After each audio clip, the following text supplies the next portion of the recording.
Hi, everyone. Really important information about metformin. So let's say that you are taking metformin and you are experiencing a slew of hypothyroid symptoms like weight gain and fatigue and the hair loss, and we all know what goes with it. Well, metformin can actually suppress your TSH levels. So let's say you are with one of the common conventional docs that when they test your thyroid, they only test TSH. You might be undiagnosed, misdiagnosed, because your TSH level will become more suppressed and fall into the normal lab value range because you started on metformin prior to ever being tested for hypothyroidism or Hashimoto's. So it's important to know that if you have not yet been diagnosed with hypothyroidism or Hashimoto's and you are on metformin for PCOS or insulin resistance or type 2 diabetes, that it can lower your TSH. Now, that does not mean that it's improving your thyroid function. It just means that you might go undiagnosed because your TSH level will drop down. Now, for those of you who are on thyroid medication, and you are also on metformin and you are suffering from symptoms and you're going to your doctor and they're only testing your TSH, which as we know is a huge problem, then that's also something to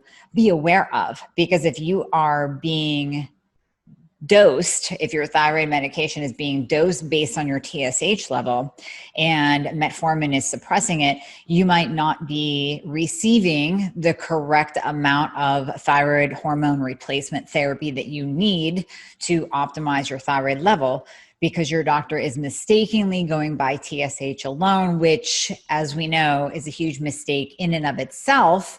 But then on top of that, that TSH level might drop down even further because of the metformin. I will give you a case study incident.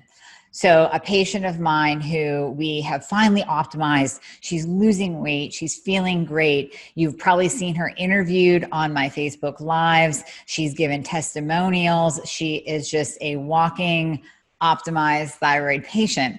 Recently had labs done and her TSH is 0.01. Her doctor wants to, and she did, let me say, she did receive free T3 and free T4 as well as reverse T3. So we checked all of those, but her doctor freaked out because her TSH was low.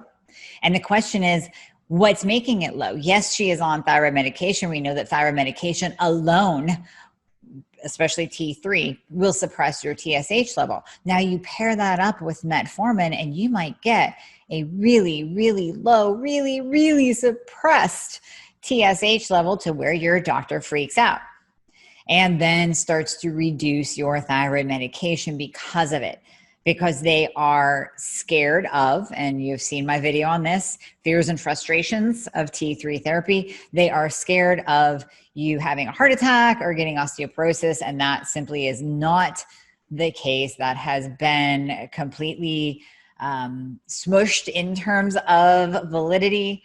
But still in all, we don't want you being dosed based on your TSH alone. So please be aware that metformin can drop your TSH levels, whether you are diagnosed or not diagnosed, on thyroid medication, not on thyroid medication yet. And we need to acknowledge that. And then, as I always say, look at all of the other thyroid lab values. We need to look at your free T3, free T4, reverse T3. So in the case that I just gave you of my patient, her free T3 was actually optimal. It was above a 3.5, but not into a hyperthyroid state. She was feeling good. So we have to pair up your labs with your symptoms. I asked her, how is she feeling? She's feeling fantastic. There are no signs of hyperthyroidism whatsoever, no heart palpitations, no insomnia, no anxiety. And her free T4 level was slightly low, but we have her on a nice, decent dose of T3 medication. So I wasn't worried about that. Her reverse T3 was a 9, as we know, is very, very optimal. So all is well there. The ultimate answer is to leave her medication alone. She's optimal. She's feeling good. We leave it alone. We do not drop her dose based on her TSH level being low. Could it be the metformin pushing it down? Yep, could be. Could just be that she's optimized, but it's something to look at. So this is why we don't go by TSH values alone to adjust medication or to dose medication. And this is something that you need to be aware of if you are taking metformin. If you have any questions, as always, reach out.